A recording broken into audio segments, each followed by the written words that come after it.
Le FC Barcelone, les amis, écrase l'Espagnol Barcelone dans le derby catalan, victoire 3-1 avec notamment une première mi-temps qui a été une opération démolissage. Un FC Barcelone qui a montré encore une fois aujourd'hui énormément de cohérence offensive et défensive. Une équipe qui sait parfaitement avoir cette cohésion qui leur permet d'être aussi solide qu'efficace. Une équipe aujourd'hui qui est magnifique à voir jouer, même pour moi, un supporter du Real qui commence vraiment à en avoir marre de les voir enchaîner les victoires par 3, 4, 5 ou même maintenant 2 buts d'écart. Et avec une facilité déconcertante, une équipe aujourd'hui qui fait très peur, en tout cas sur tous les tableaux, qui semble inarrêtable. Et aujourd'hui, je vous le dis, même si le Real se réveille en Liga, je vois pas qui va arrêter le Barça. 11 victoires en 12 matchs. Ça va être très compliqué de les empêcher de battre tous les records, que ce soit le record des 100 points, le record de victoires, le record de buts marqués, peut-être pas le record de buts encaissés évidemment, mais par contre le reste, ça risque d'être vraiment très solide. On a un Barça qui est autant entre les joueurs formés au club, autant avec les recrues et autant non simplement avec ce qu'ils proposent. Ils ont beau faire tourner, t'as beau avoir des jeunes et tout, c'est incroyable à voir jouer. Et le Barça se facilite énormément la vie. On les voit là aujourd'hui. 9 points d'avance sur le Real Madrid qui n'a pas joué hier contre le FC Valence à cause de la tempête forcément qui a fait beaucoup de victimes, de dégâts en Espagne. On pense très fort bien sûr aux familles des victimes. La journée de Liga n'a pas été reportée dans son ensemble, même si certaines voix étaient plutôt d'accord pour ça, mais en tout cas certains matchs ont été maintenus dans les autres communautés pas trop touchées par la tempête. Et globalement le Barça qui du coup n'a pas eu la pression du Real Madrid qui pouvait revenir à 3 points en cas de victoire samedi soir, bah du coup se retrouve maintenant à 9 points et à mettre vraiment une grosse pression sur le Real. Mais je le répète, en termes de cohésion de jeu, de production, de solidité et d'efficacité, et simplement aussi de qualité de banc et d'effectifs, là le Barça semble inarrêtable. Et honnêtement, faudrait un gros cataclysme, même si je pense qu'il y a quand même quelques défauts dans le jeu du Barça qui pourraient leur coûter préjudice si les équipes en face deviennent un peu plus inspirées. Mais tant que le Barça jouera comme ça, honnêtement, ils sont quasiment sûrs à 90% de remporter la Liga dans 26 journées, tu vois. En tout cas, un sacré duo Dani Olmo-Lamine Yamal dont on va reparler tout à l'heure, mais qui ont été exceptionnels. On a déjà un Barça ce soir qui a eu quelques changements dans le 11 de départ. On a notamment Hector Fort à la place de Koundé qui est rentré juste après, qui a fait une rentrée plutôt sympa. Mais Hector Fort qui s'est fait certes passer plusieurs fois dans son dos sur les appels et tout, mais qui a quand même été solide dans les 1 contre 1, qui était solide de base notamment dans ses prises de balles. Donc forcément ça peut arriver de se laisser prendre dans le dos, c'est pas le plus rapide non plus, mais à chaque fois il était bien couvert par Cubarsí, par Inigo Martinez, bien aidé aussi par Lamine Yamal qui revenait souvent défendre, tout comme Rafinha revenait aider Baldé. Donc c'était pas mal. Mais globalement, on a aussi Dani Olmo qui prenait sa place de titulaire après le temps de reprendre le rythme, avait des rentrées en jeu, après une longue absence, où notamment Fermin était titulaire à sa place. Donc là, il était de retour derrière le trio de l'enfer, Rafinha, Lewandowski, Lamine Yamal, qui a encore une fois excellé dans tous les domaines. Lewandowski un peu moins aujourd'hui, un peu moins trouvable dans la surface, un peu moins décisif aussi par ses frappes, un peu moins inspiré, mais qui a été très précieux par sa puissance physique, par ses appels et son apport en tout cas dans le jeu. Tout comme Pedri et Casado qui ont été toujours aux côtés de Cubarsí, Martinez en cas de besoin, toujours à l'aise à la récupération, à la conservation et les rampes de lancement en tout cas parfaites de ce Barça au jeu très polyvalent, tu vois. Mais de l'autre côté, l'Espagnol Barcelone, à part Ravi Puado, t'as pas de référence offensive importante, tu vois. T'avais Terrero qui a essayé de faire des choses sur le couloir avec Joffré, t'as vite fait, on va dire, Kral qui a tenté des prises de balles intéressantes au milieu de terrain, mais le reste, ça s'est fait largement manger dans tous les secteurs, tu vois.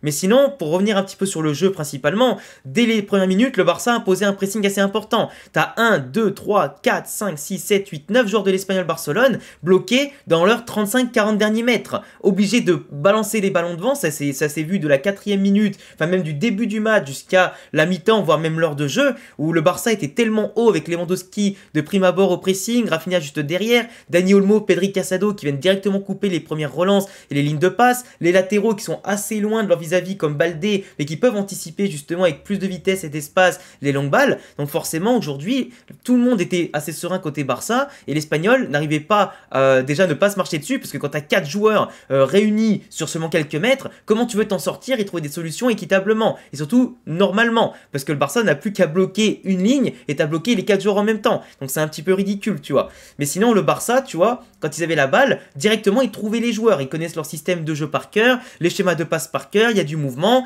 On voit que l'Espagnol Barcelone a essayé un 4-5-1 un peu désordonné, qui était souvent débordé, qui essayait justement de plutôt marquer les zones que les joueurs individuellement, pour pas être pris par les appels, etc. Sauf que ça fonctionne pas. Quand tu vois que Lamine, Dani Olmo, Hector Font, Casado peuvent se balader tranquille entre les lignes, que le défenseur ne regarde même pas Rafinha ici, que les latéraux peuvent monter côté tranquille, que la défense du Barça peut coulisser à sa guise, franchement, c'est pas forcément très normal. Quand tu sais que tu leur laisses quelques mètres, ça fait mouche, comme Lamine Yamal qui était en feu avec un coup de génie. Forcément, si tu laisses un génie tout seul, le mec avec une miette, il te la transforme en pépite d'or. Expression que j'aime beaucoup, vous en convenez pour ceux qui sont là sur la chaîne depuis longtemps. Mais on voit surtout que tu vois, quand tu as le duo qui fonctionne, qui sont sur un nuage où tout est en confiance, où tout ce qu'ils font réussit, Lamine Yamal qui fait un extérieur d'ici, venu d'ailleurs, avec un appel de Dani Olmo, bien meilleur que les appels de Kylian Mbappé au Real Madrid. Il part d'ici au départ de la flèche, il passe entre les 3 défenseurs et en une touche de balle, il conclut barre entrante. Et en général, quand tu commences un match comme ça, en mettant la pression, en étouffant l'adversaire et en plus en marquant dès le départ, sur tes premiers temps forts, c'est excellent. Dani Olmo, il a été sur un nuage quasiment tout le match. On voit ici, là, en bas à droite, qu'il venait de mettre un petit pont. Alors, je peux pas vous mettre l'extrait forcément, mais sur l'image, c'est moins impressionnant. Mais là, il se débarrasse d'un mec et il voit 1, 2, 3, 4 joueurs de l'Espagnol dans le vent. Même si après, son infériorité numérique, ça ouvre quand même le champ des possibles et fait reculer l'Espagnol énormément. Là, ici, tu vois, il marque le 3e but du Barça avec une avec une patatas bravas, pareil comme j'aime bien dire là, des 20 mètres, personne qui vient sur lui, personne qui monte, forcément il est attentiste, le gardien il voit la balle légèrement déviée ou simplement les défenseurs qui le masquent, ils peuvent rien faire. Du coup quand tu as un joueur comme ça qui te fait une prestation all-time, 2-0 à la mi-temps et en plus qui se la régale, c'est parfait. Et encore que Dani Olmo, il a eu un petit péché de confiance, d'égoïsme et d'orgueil aujourd'hui, avec 2 fois où il n'a pas servi Lamine Yamal, une fois en première mi-temps à 0-0 juste avant son but et après derrière en deuxième mi-temps. Mais tu vois, ça c'est des petits péchés de confiance parce que c'est-à-dire que le joueur il est en forme, il veut le montrer et globalement c'est pas très grave. Sinon Lamine Yamal, tu vois, il aurait mal pris, mais ça lui a pas empêché de faire un extérieur caviar juste après pour lui, tu vois. Mais Dani Olmo, tu vois, il montre quand même que le Barça a aujourd'hui une capacité à porter du danger partout, par tous ses joueurs offensifs, les joueurs aussi les plus reculés et que les premiers joueurs offensifs sont aussi les premiers joueurs qui défendent.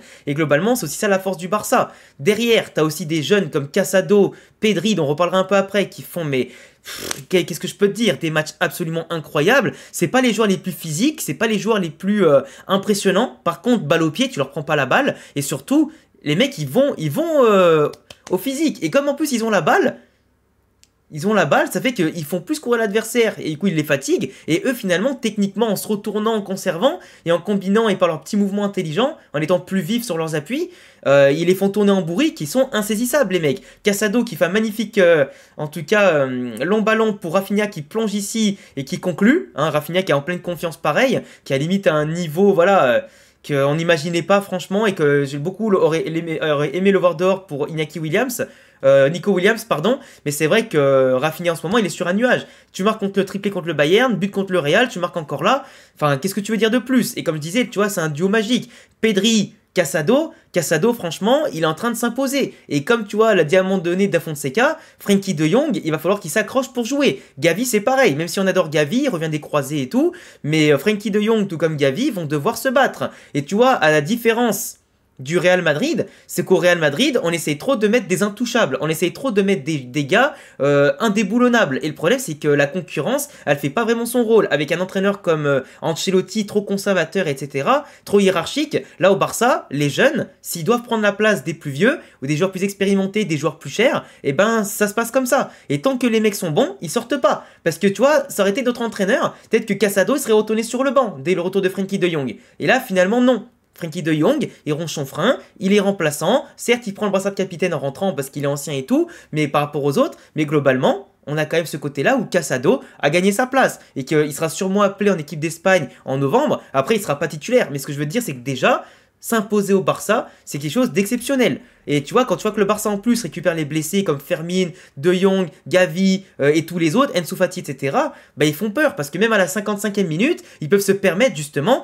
de sortir 2 joueurs du milieu de terrain énormes pour faire entrer 2 autres milieux de terrain à fort potentiel. Quand tu mènes 3-0, que tu peux te permettre en plus de reposer tes cadres, c'est incroyable et c'est aussi ça, se faciliter la vie. Quand tu marques que tu es efficace et décisif et solide, bah après à la mi-temps, contre une équipe que tu vois beaucoup plus faible, tu peux largement faire tourner et ton effectif à la fin, il a du rythme, automatisme, c'est polyvalent et c'est pas mal. Et d'ailleurs, c'est ça que je voulais dire. Sur Rafinha, en tant que polyvalence de jeu, je reviens dessus, c'est que le Barça est autant puissant aujourd'hui sur la verticalité, chose qui lui manquait avec Xavi, chose qui manquait avec les entraîneurs précédents, mais aussi dans les attaques placées. Et là en plus maintenant tu as des vrais tueurs devant, là où le Barça n'en avait pas. Et derrière, ils ont des joueurs solides et vraiment techniques, chose qu'ils n'avaient pas avant. On a l'Espagnol Barcelone, pardon, qui n'avait aucune solution de tir en première mi-temps, à part ici Ravi Puado qui te met une frappe un peu du désespoir au ras du poteau. On a aussi, comme il s'appelle, le fait que voilà, il y a eu un moment hors jeu, mais on en reparlera un petit peu après. T'as eu aucune possession intéressante côté Espagnol Barcelone à part les ballons devant ou simplement des actions qui finissaient à chaque fois dans le coin de corner ici ou là-bas, mais c'était toujours en bout de course, toujours contré par un défenseur du Barça, donc très peu d'idées, très peu de mouvements, obligé de reculer ici alors que tu as la plupart des joueurs de l'Espagnol qui sont quand même positionnés dans les 30-20 derniers mètres du FC Barcelone, donc quand tu es obligé de reculer, c'est vraiment qu'il y a un problème de mouvement, de tactique ou juste que l'adversaire est mieux en place que toi, et derrière tu vois l'Espagnol, ben à 3-0 à la mi-temps, ils n'avaient plus le pressing. Tu vois, c'était un peu plus, c'était un peu moins en zone, c'était davantage, on va dire, sur le recul frein, c'était un petit peu plus comme As, tu vois. Ça veut dire, ça avait plus de coronesses pour attaquer et ça perdait tout ce que ça avait derrière non plus, tu vois. Là, pour moi, un petit tournant qui, à mon sens, détruit un peu le football aujourd'hui. Après, les règles sont les règles, évidemment. Mais pour moi, et ça je le répète tout le temps, hein, que ce soit un match du Real, un match du Barça, de n'importe qui, pour moi, le hors-jeu devrait arrêter de compter sur les doigts de pied. Parce que si t'es hors-jeu pour un doigt de pied, franchement, on s'en bat les couilles. C'est pas le doigt de pied de devant qui va faire en sorte que tu marques le but ou pas. Et pour moi, en plus, le haut du corps devrait jamais compter. Tu vois, les coudes, les épaules, machin, on est quand même au football. On n'est pas au handball, on n'est pas au volleyball. Et le jour où la règle du hors-jeu, ce sera que l'attaquant devra être entièrement devant et que les pieds d'appui compteront, etc., vraiment en tant que dernier pied d'appui, là, les règles du hors-jeu, tu verras qu'on n'aura plus des hors-jeux sur 1 millimètre. Et c'est ça aussi que je voulais dire. C'est que tu vois, le Barça aujourd'hui a certes des qualités, mais par contre, la tactique du hors-jeu de Hansi Flick, attention, contre le Barça, contre le Bayern et contre le Real, ça s'est bien passé entre guillemets, mais il faut pas oublier que le Bayern et le Real devaient marquer 2 ou 3 buts avant de prendre des 3 et 4 buts, tu vois. Parce que le Bayern a eu un temps fort incroyable, ils n'ont pas puni le Barça comme il se devait. Le Real, à la première mi-temps contre le Barça, même s'il y a eu beaucoup de hors-jeu, il y a quand même eu 2-3 occasions très très franches de Vinicius, de Kylian et de Camavinga qui faisaient que le Real aurait pu avec plus d'efficacité mener 2 ou 3-0 à la mi-temps ou à l'heure de jeu et ça aurait pu tout changer. Tu vois, pour l'instant ça fonctionne, Hansi Flick et le Barça sont hyper bien alignés, hyper bien synchronisés, mais attention, parce que le jour où ça ne passera pas pour des millimètres comme ici, parce que là quand ça tient qu'à des millimètres, c'est déjà un signal d'alarme. Là, c'est pas passé, ça relançait le match à 2-1, sur centre en retrait et le but derrière. Mais attention, le Barça contre certaines équipes, peut-être qu'en Liga ça passera parce qu'il n'y a pas forcément les talents individuels pour lutter, mais en Ligue des Champions contre de très très grosses équipes et quand le Real peut-être sera plus réveillé, ça passera pas. Et ça, au bout d'un moment, le Barça, oui, gagne des 3-4-0 parce qu'ils ont des équipes, ils ont des joueurs qui sont individuellement en ce moment au sommet de leur art. Mais si ces joueurs-là sont en panne et qu'en plus les équipes adverses s'adaptent bien à ça, c'est fini. Vous allez me dire, ça fait beaucoup de si. Mais pour moi, c'est un vrai problème cette histoire de hors-jeu. Pour vous, vous savourez pour l'instant, supporters du Barça. Mais je pense que clairement, certains d'entre vous s'alarment parce que le nombre de hors-jeu qu'il y a eu quand même aujourd'hui, pour 1 millimètre, regardez là, pour une épaule. Pour une épaule, dans le football, on compte les épaules hors-jeu. C'est les règles, c'est abominable, ça devrait extrêmement changer. Mais tu vois là, il y a eu un autre but derrière. Juste ici là. Donc tu vois, ça faisait 2 buts hors-jeu. Pour quelques millimètres, on parle pas de vraiment 1 mètre, on parle de quelques millimètres. Donc ça se joue à rien. Juste avant, qui est quoi ? Encore une fois, la profondeur qui est prise dans le dos du Barça, avec cette passe ici magnifique pour ensuite le centre en retrait qui finit au fond, 3-1. Après, il y avait aussi une action à un moment donné où l'autre il a remis à Ravi Puado qui l'a mis en lucarne, mais il y avait eu hors-jeu et en plus elle était sortie. Mais globalement, le Barça s'endort. La deuxième mi-temps était moins folle, était beaucoup moins intéressante, beaucoup plus d'espace laissé à l'Espagnol Barcelone qui avait tout le loisir d'attaquer plusieurs fois, de tirer et pourquoi pas de marquer, mais le Barça s'était vraiment endormi sur la fin. Il n'y a que eu l'action avec le but vraiment hors-jeu cette fois-ci de Ansu Fati, parce que là vraiment, là c'est un hors-jeu de 1 mètre, là c'est un hors-jeu flagrant. Mais les autres hors-jeu, même s'il y a hors-jeu, parce que c'est la règle et que c'est quelques millimètres ça compte, à l'époque, sans la VAR, tu le voyais pas. Et pour moi, ça ruine vraiment le football, ce genre de petit hors-jeu pour des millimètres. Et pour moi, on ne prend pas en compte les bonnes zones du corps et du pied, ou simplement du footballeur, pour déterminer un hors-jeu. Mais ça, je le dis pareil, quand c'est le Real, quand c'est le Barça. Il n'y a pas de, parce que c'est le Barça, chez mon rageur, etc. Pas du tout, je le répète à chaque fois. Ensuite, pour terminer, le top flop de ce match-là, pour moi, le top, ça a été vraiment l'intégralité quasiment des joueurs du Barça. Peut-être qu'Iñaki Peña peut faire un peu mieux sur les opportunités de l'Espagnol Barcelone. Peut-être que la défense du Barça, notamment les latéraux, s'en fait un peu trop passer dans le dos à mon sens. Mais sinon, globalement, l'ensemble est vraiment très bon. Et après, voilà, niveau niveau Espagnol Barcelone, bah, il y a pas Ravi Puado et tout, t'en as pas beaucoup qui ont existé quoi. Donc c'était très compliqué, c'était pas un derby, c'était plutôt un match de routine pour le Barça qui à 3-1 pouvait se permettre de laisser la balle, était beaucoup plus tranquille, voulait profiter des espaces mais n'a pas marqué d'autres buts derrière. Les 3 buts c'était déjà suffisant. Enfin bref, je vous laisserai me dire en commentaire ce que vous en pensez, abonnez-vous, cochez la cloche, mettez le petit pouce bleu et à bientôt les amis pour d'autres vidéos. Ciao.